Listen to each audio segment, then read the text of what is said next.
a young woman in 7th century China, living in a culture that forbade women from holding political power. Yet she rose above every barrier, defeating nobles, high officials, and even the royal family itself. Her name was Wu Zetian, the only woman in Chinese history to officially become emperor and lead her own dynasty. How did an ordinary girl ascend to the highest throne in ancient China? This is her complete story, a tale of ambition, intelligence, power, and strategy that changed the face of Asian history. Hello everyone, welcome to this channel. I'm Rai, and in this video we'll explore the story of one of the most influential and controversial figures in Chinese history, Empress Wu Zetian, the only woman to ascend to the throne and rule her own dynasty. Many know her as a fierce and ambitious ruler, but behind her reputation of intrigue lies a far more complex story, one of intelligence, brilliant political strategy, and the struggles of a woman who broke through the boundaries of tradition in a time when power was reserved for men. So, get ready, because today we'll delve into Wu Zetian's life journey from her youth in the Tang court, her rise to power, to the peak of her power that changed Chinese history forever. Here are the complete historical facts about Wu Zetian, the female emperor who refused to bow down to her time.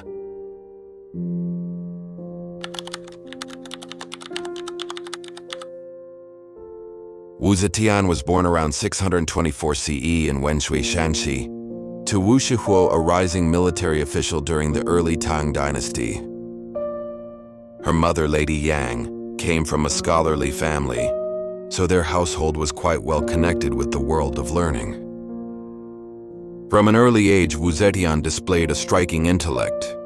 She loved books, memorized classical texts, and was not afraid to express her opinions, something rare for women at the time. At around 13-14 years old, in 636 CE, Wu Zetian was summoned to the palace as a kairen, a low-ranking concubine of Emperor Taizong. Although not a favorite, she used her time in the palace to understand bureaucracy, official customs, and political dynamics. It was during this time that she became acquainted with Li Ji, Emperor Taizong's son, who would later play a significant role in her life. When Emperor Taizong died in 649 CE, all the low-ranking concubines, including Wu Zetian, were sent to a nunnery to become nuns, as per tradition. While this seemed like the end of her journey, it was actually the beginning of her rise.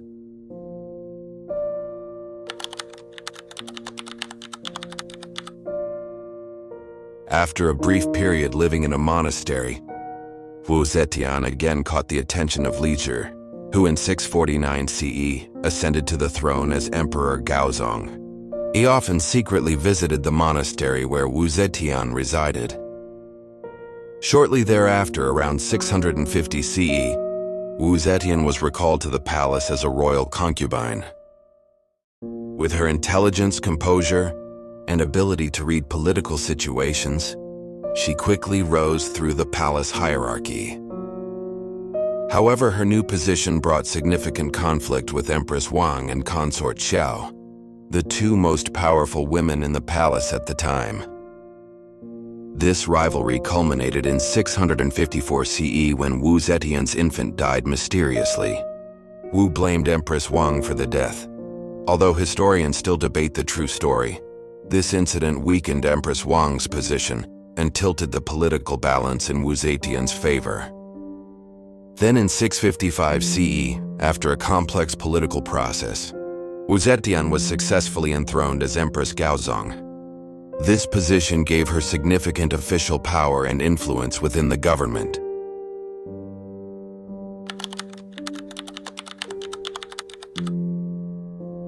As Empress, Wu Zetian played an active role in the Tang Dynasty. She not only served as her husband's assistant, but also actively managed the state administration. She replaced corrupt officials and reformed the bureaucratic structure. she strengthened the imperial examination system, allowing even lower-class people to gain important positions, an unprecedented feat. Around 660 CE, Emperor Gaozong began to suffer from vision problems, and his overall health declined. In this situation, Wu Zetian assumed many government responsibilities.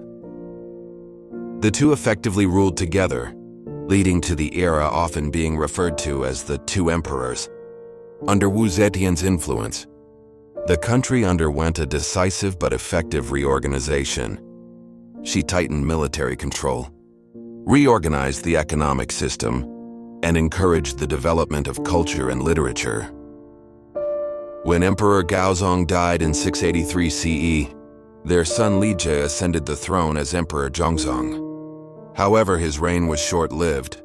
Considered susceptible to his wife's influence, Wu Zetian deposed him and replaced him with another son, Li Dan, who later became Emperor Ruizong. Although officially only serving as Empress Dowager, the real power lay entirely in Wu Zetian's hands.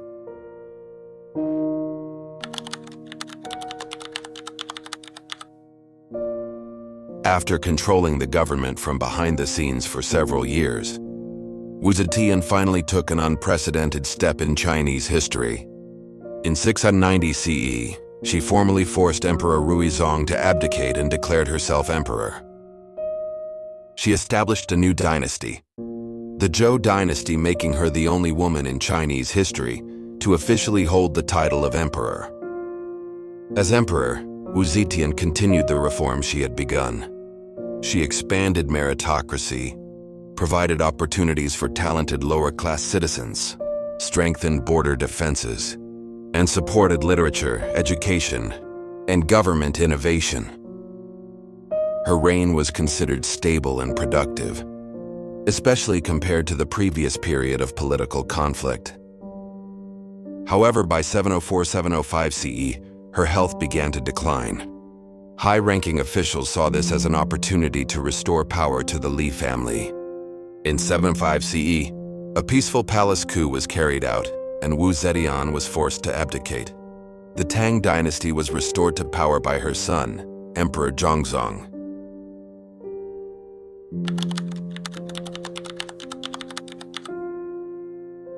After abdicating, Wu Zetian remained in the palace in honor, but no longer held political power. On December 16, 705 CE, she died at the age of approximately 81.